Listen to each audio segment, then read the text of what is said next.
Good morning and welcome to the daily cyber briefing for Thursday, May the 18th. Slightly late today, fun and games with 2FA getting into Restream. There we are, technology and security, eh? So the Bayern Lion Cybercrime Group is reportedly focusing more on extortion rather than ransomware at the moment. So uptick in attacks from that particular group. This group uses stolen remote desktop protocol credentials to access networks and a variety of open source tools and command line scripts moving around the network. Exfiltrates data through FTP, rclone, or Mega. So there we are. There are some things to think about. How are your controls for outbound initiated FTP connections, or whether you do or don't allow some of these other tools to speak to the internet? Often outbound connections are not as well tied down as they could be. I think one of our recommendations would always be be as controlling on what can initiate connections out as you are on what can initiate connections in. Definitely make sure that you're using the right sorts of layer 7 protections for outbound stuff, so on and so forth. So watch out for this lot. And then I've got to ask the question, what are you doing with an RDP server sat on the internet? Cisco has warned that some switches have got critical bugs, which allow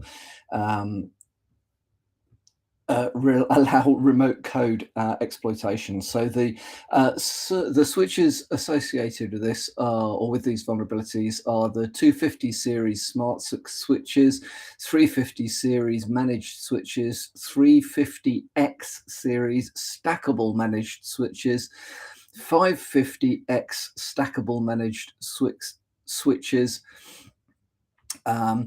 Business 250 series smart switches, and 350 managed switches, and so on and so forth. There's basically the 200, 300, and 500 series small business switches have got these vulnerabilities.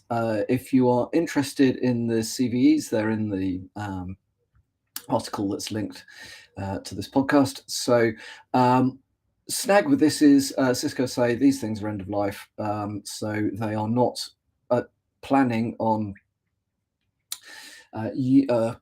delivering any patches. Cisco is one of those organizations that has a very complicated series of end-ofs. So it's end of sale, end of mainstream support. I can't remember all the terminology. Then there's an end of extended support, and then the final one, the one that really matters, is end of security patches. They're claiming it has come to the end of that one. That's the real end of life as far as I'm concerned with this sort of kit. So if you are still running those switches, just beware. They really should have been replaced by now, and they are vulnerable. There is proof of concept code kicking around, no evidence of current exploits in the wild, as they say. But if the proof of concept exploit is available, it won't be long before this stuff starts being targeted in the real world. So we've spoken a bit over the last few months around the challenges of preventing malicious software from ending up in official Play stores or app stores or whatever. So there's an interesting article from Dark Reading that shows the scale of the problem. So Apple has more than 36 million registered developers. Not all of which are benign. Last year, they booted out nearly 500,000 developer accounts for effectively carrying out fraud or abuse in one way or another. It rejected 1.7 million app submissions for privacy violations, spamming, misleading features, hidden code, undocumented capabilities. It also dismantled 282 million customer accounts for fraud and blocked nearly 105,000 Apple developer program enrollments from suspicious activities. So it is, it is a challenge. It is difficult. I think it's good that both Apple and Google, the two main Play stores, app stores out there, do try very hard to keep on top of this stuff. It is, as you can tell, very difficult to make sure that you've dealt with all of them when they're coming in these volumes. So it makes interesting reading.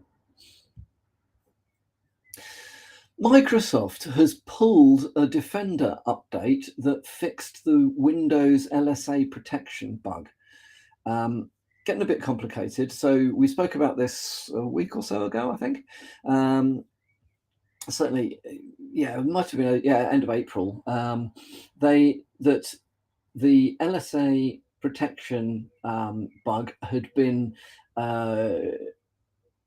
addressed by a setting in KB 5007651, a Defender update. However, there has been some rather poor communications around that. So the underlying bug has now been fixed regardless. The patch which introduced let me remember. It introduced an alternative method of dealing with these issues, has been pulled. And the reason they pulled the patch is because it blue screens some versions of Windows. So all the versions are in the article, worth having a read if you are running a Microsoft estate and you are using Defender in there. And then finally from me, an article in Ars Technica is highlighting that there is certain malware which is turning home routers into proxies for Chinese state-sponsored attackers. So they are, now TP-Link routers, well-written exploits in C++. It is applied in a firmware agnostic manner, so it would be trivial to make it run on other router models as well. So definitely something to be aware of. If you're using TP-Link devices, do make sure that they are patched and up to date at the moment, and should always be, but you know what I mean. And make sure that you are controlling which ports are made available to the outside world. If infected, basically allows the attackers to intercept the traffic going through the switches. So including all the normal sort of stuff that one would do. It relays traffic between the infected target and the attacker's command and control servers, but it's good at obscuring the origins and destinations of the communication. Checkpoint have done a fair piece of research into this. So yeah, worth making sure that if you've got TP-Link devices that they are up to date and tied down in the best possible way. Well, that is all from me for today. Hopefully you're going to have a good day, and I will speak to you again tomorrow.